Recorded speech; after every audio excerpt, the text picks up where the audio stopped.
coisa, eu tenho que dizer que eu estou muito nervoso.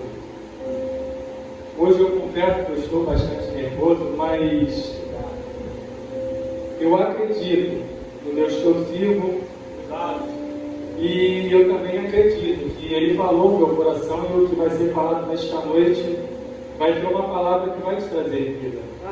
Então eu quero estar também um pouco tranquilo, porque, como foi falado aqui na Escola Bíblica Dominical, a Escola Bíblica que nós temos terça-feira, e hoje eu tenho certeza da minha salvação, então para isso eu tenho que ter certeza do Deus que eu sirvo.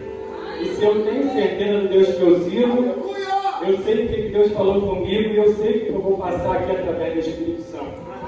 Eu quero estar muito feliz porque são tantos anos na presença do Senhor e nada é comparado ao que eu estou vivendo recentemente, porque outrora eu estava na presença do Senhor. Eu quero usar bem o meu tempo, eu tenho até 9 horas, né, pastor? Eu quero usar bem esse meu tempo, eu já vou entrar na mensagem. Outrora eu estava na presença do Senhor, mas eu não tinha compromisso com Deus. E quando nós nos prontificamos a estar na presença de Deus e realizar isso com um compromisso, Deus Ele nos honra. Hoje eu não estou aqui em cima, porque eu estou aqui em cima, não, eu estou aqui porque eu me prontifiquei com meu Deus e eu acredito que Deus tem me honrado. E se eu estou aqui hoje é porque eu acredito que Ele tem mais na minha vida. E eu sempre tive um sonho, irmão, de ser pregador da palavra do Senhor, mas eu nunca me achei capaz disso. Confesso para você. Mas eu busquei sabedoria no meu Deus, eu estudei. A minha esposa já está cansada de escutar a respeito desse rapaz que eu vou falar aqui hoje, meu Deus do céu. Mas eu estou aqui para trazer uma palavra de vida para você. Antes de eu começar, eu já quero que o irmão coloque aqui, por favor, em Mateus capítulo 8, versículo 5 em diante. Antes de eu entrar na mensagem, eu quero trazer para o nosso conhecimento aqui, nós vamos falar uma mensagem que fala do centurião de Cafarnaum. Isso aqui é só para o nosso conhecimento, tá, irmãos? A gente tem o costume de falar centurião de Cafarnaum, mas na verdade esse camarada ele não era de Cafarnaum. O pouco que eu pude pesquisar, esse camarada, ele é um soldado enviado de Roma para Cafarnaum. Cafarnaum é uma cidade da Galileia. Ele é um soldado enviado de Roma para Cafarnaum. A serviço, ele está estacionado. A história vai dizer que ele fica estacionado. Eu vou falar algumas palavras, irmãos, porque foi da maneira que eu estudei. Não é que eu quero falar bonito, não, é porque eu estudei desta forma, eu quero passar para a igreja da maneira que eu aprendi. Ele está estacionado em Cafarnaum. Então, assim, para o nosso conhecimento, ele não é um soldado de Cafarnaum, ele está estacionado lá a serviço de Roma. E esse centurião, ele é chefe de uma guarda de 100 homens, soldados de elite, para uma batalha, para algo específico. E fora esses 100 homens também tem os servos e servas. Até aqui os irmãos entenderam? Entenderam que ele não é de Cafarnaum e de Roma, ele está a serviço em Cafarnaum. Por que eu estou falando isso? Lá no final os irmãos vão entender o porquê que eu estou falando isso agora no início. Eu vou estar aqui a cura do criado de um centurião. Tendo Jesus entrado em Cafarnaum, apresentou-se um centurião, implorando: Senhor, o meu criado jaz em casa de cama, paralítico, sofrendo horrivelmente. Jesus disse: Eu irei curá-lo.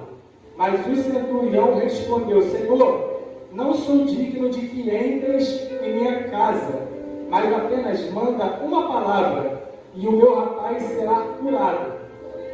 Pois também sou homem sujeito à autoridade. Tenho soldados às minhas ordens e digo a este: vai, e ele vai. E digo ao outro: vem, e ele vem. E ao meu servo: fazer isto, e ele faz. Ouvindo isto, admirou-se Jesus e disse aos que seguiam: Em verdade vos afirmo que nem mesmo em Israel achei fé como esta. Digo, pois, que muitos virão do Oriente e do Ocidente, e tomarão lugares à mesa com Abraão, Isaque e Jacó, no reino dos céus. Ao passo que os filhos do reino serão lançados para fora, nas trevas. Ali haverá choro e ranger de dentes. Então disse Jesus ao centurião: vai-te e seja feito conforme a tua fé. E naquela mesma hora o servo foi curado. Eu vou fechar a Bíblia, irmãos, porque eu não sei ao mesmo tempo falar e estar olhando aqui, falar e estar olhando aqui. Então, eu prefiro deixar ela fechada e pregar em cima daquilo que eu entendi, daquilo que Deus falou no meu coração. Essa mensagem, ela vai falar de um centurião, como eu já disse aqui. Um centurião, naquela época, era um homem, né? De chefe de uma guarda de 100 soldados, fora os servos e servas.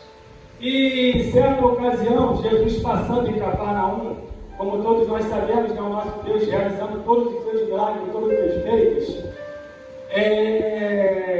A história vai dizer que o centurião já tinha ouvido falar de Jesus, ele já tinha ouvido falar que Jesus realizava milagres, que Jesus realizava prodígios, a sua palavra salvava, curava, fazia diversos milagres, diversas coisas na vida do ser humano. E aquele camarada, ele era um centurião. E eu, em casa, pensando, poxa, esse camarada, ele podia, com todo o seu poder da época, falar assim, vai lá, busca Jesus e traz ele aqui, que eu quero que ele cure o meu criado.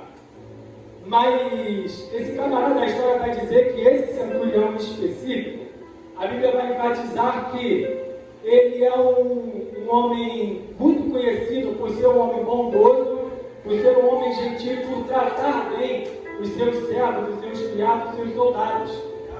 E, por sua vez, ele entende, ele fala, poxa, eu quero conjecturar que ele pensa em casa. Ele pensa, eu sou um homem de autoridade, porque ele vai falar isso para Jesus, mas eu quero pensar que lá antes, lá na casa dele, ele pensou, eu sou um homem de autoridade, se eu mando meu servo vai, ou meu criado, ou meu soldado vai, ele vai, e ao outro vem, ele vem. Mas eu começo a entender aqui que ele pensa, aqui na terra eu posso todas as coisas, mas está vindo um camarada aí chamado Jesus que pode todos os milagres. E eu quero dizer para você nesta noite, talvez você está na sua casa, você é mulher de autoridade, você é homem de autoridade.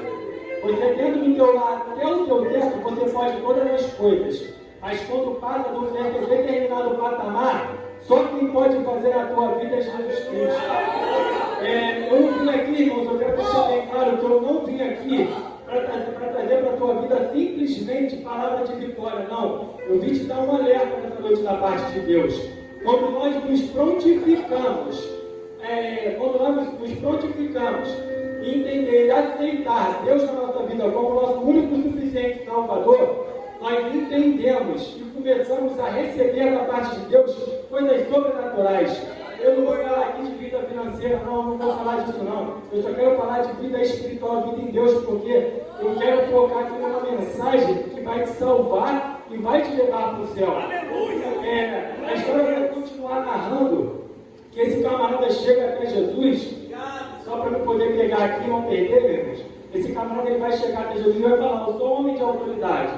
Eu tenho servos, eu mando a este vai, ao outro vem, ele vem. Manda só uma palavra. E Jesus fala, não, eu vou até a tua casa curar. E ele fala, não, eu não sou digno que entre em minha casa. Se o Senhor somente mandar uma palavra, o meu servo será curado. E ele olha para aqueles que o rodeavam, que os seguiam. Agora eu vou entrar aqui, irmão, na questão lá do início, quando eu falei que ele era de Roma. Ele vai falar assim, ó. Muitos vão vir do ocidente e vão se assentar à mesa com Abraão, Isaac e Jacó. No reino dos céus, entenda bem, já não é mais nessa terra. Então assim, eu quero fazer aqui rapidamente um comparativo, um paralelo, porque em algum lugar da mensagem, porque eu não escrevi essa parte, mas eu tenho certeza que em algum lugar da mensagem, a Bíblia vai dizer que Jesus ele veio para os seus, mas os seus o rejeitaram. E Jesus ele vai estar falando dos judeus. E Galileia era um lugar de judeus, né? E o que ele está querendo dizer aqui? É como se Jesus já sabia de todas as coisas, eu quero deixar isso bem claro aqui. É como se Jesus pensasse, eu vim para os meus, mas os meus me rejeitaram. Aí o camarada, Vem lá de uma outra cidade, o camarada vem dos Estados Unidos, talvez aqui de Santa Cruz, e ele se assenta aqui, ele me aceita, ele professa essa fé. Não, eu estou aqui porque eu quero morrer por ele. E ele vai e fala, eu não vi tanta fé, eu nunca vi nem em Israel tanta fé. E o que eu entendo aqui, irmãos? Mais uma vez, quando nós nos prontificamos em aplicar a fé em quem de fato e de verdade merece ser glorificado, merece ser adorado, merece ser proclamado o seu nome, todas as coisas vão ser acrescentadas. Eu queria pedir o Júlio ou o Gabriel para abrir aqui para mim, em Jó 42, versículo 2. Esse versículo, irmãos, fala no meu coração como... Eu não sei nem falar como se fosse, até mesmo o Murilo fala, mas eu quero dizer que é como se fosse uma poesia, que vai dizer assim, ó, bem sei eu, que tudo podes, e que nenhum dos teus propósitos podem ser impedidos. Na minha versão vai dizer que nenhum dos teus planos pode ser frustrado. Eu costumo dizer para minha esposa em casa que eu costumo levar o pé da letra que a palavra diz. Se talvez a mensagem falasse, podem te frustrarem, não soaria da mesma forma, mas fala, pode ser frustrado. O que eu entendo com essa palavra? Uma coisa para ser frustrada, ela tem que já ter sido arquitetada. Uma coisa para ser frustrada, ela já tem que ter nascido no coração de alguém. Uma coisa para ser frustrada, ela tem que ser aplicada. Sabe por quê, Daniel? Porque eu penso aqui comigo. Se eu compro uma moto para mim, e eu trago para mostrar para um amigo, aquela moto ela já existe, eu já ganhei, já foi abençoada. Aí eu quero aquele meu amigo, e ele fala assim, poxa, mas essa moto não é muito maneira não. Está frustrando que deu muito na minha vida. Está entendendo? Então se está sendo frustrado, porque já existe. Mas aí ele fala, bem sei eu, que tudo podes, e que nenhum dos seus planos, na minha versão, podem ser frustrados. Eu quero dizer para você nesta noite, e bem sabe você, que Deus tudo pode, que nenhum plano dele pode ser frustrado na tua vida. Independentemente do que você está precisando, Deus já arquitetou, Deus já planejou, já nasceu no coração de Deus, desde antes de você nascer. E se hoje você está aqui, não vai ser frustrado. É para aquele menino, né, Verônica, que fala assim, não se frustrarão, os planos de Deus. Não é isso? Então, irmãos, e eu não vou continuar, é a mensagem que eu queria trazer para a tua vida, amém? Só não quero me lembrar só de uma coisa aqui, pastor. Quando eu fui convidado para pregar, eu queria trazer muita passagem de Ana, irmãos, porque eu já vi estudando aquela mensagem, e eu falei, poxa, agora eu já trouxe ela como saudação, e Deus me deu essa mensagem aqui. Mas eu queria rapidamente aqui fazer um paralelo na passagem de Ana, porque Ana, quando ela desce do monte, Deus lembra dela. Presta atenção nisso aqui, para quem estava querendo a última oportunidade, viu a respeito do que eu estou falando. Deus, quando ela desce do templo e ela vai se deitar com seu esposo, Deus lembra dela.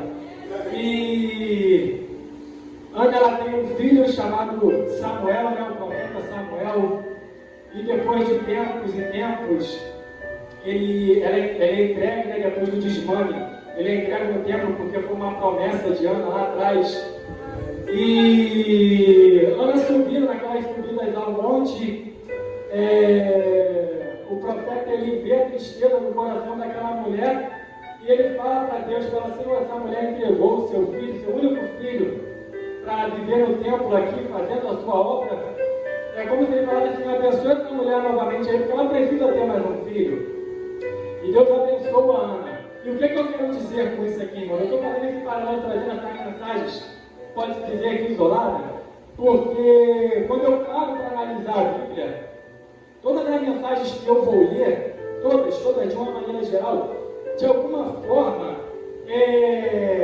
Deus vai falar algumas coisas que, praticamente, quando Jesus fala algumas coisas nos seus milagres, ele sempre vai falar, vai porque a tua fé te salvou, seja feita conforme a tua fé. Então, assim, o que eu quero dizer com isso?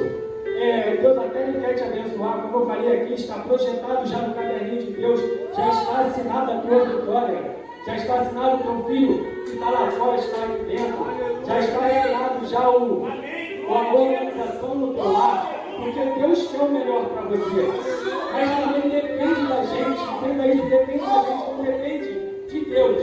Os planos de Deus, eles não vão ser frustrados na nossa vida. Não tem como, é impossível. O que Deus prometeu, Ele é fiel para cumprir. Mas é necessário que nós venhamos a nos entregar de fato de verdade para Deus. Por que eu falei tudo isso? Eu quero terminar, irmãos, falando rapidamente, como eu falei aqui no começo do meu testemunho, terminar falando do meu testemunho.